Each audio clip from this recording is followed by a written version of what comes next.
Welcome. In this tutorial, you will learn how to set the versioning rules associated with your backup jobs. The versioning rules allow you to decide how many versions of each file you would like to keep in your account and for how long you would like to keep them.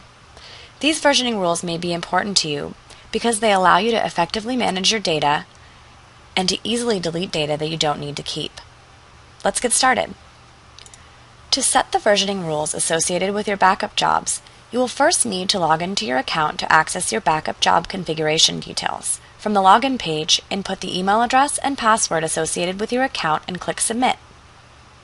To set your rules, you need to access your list of backup jobs and then edit the job in question. To do this, click on the Backup Restore tab.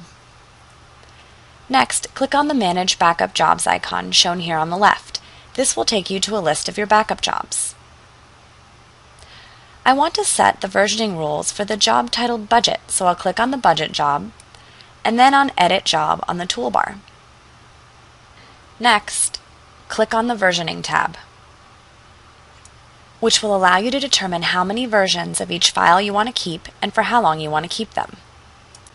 If you don't enable the top rule, an unlimited number of versions will be kept in your account.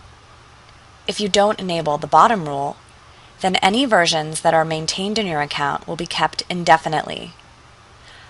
I'm going to set my rules for this backup job so that a maximum of 10 versions are kept of each file.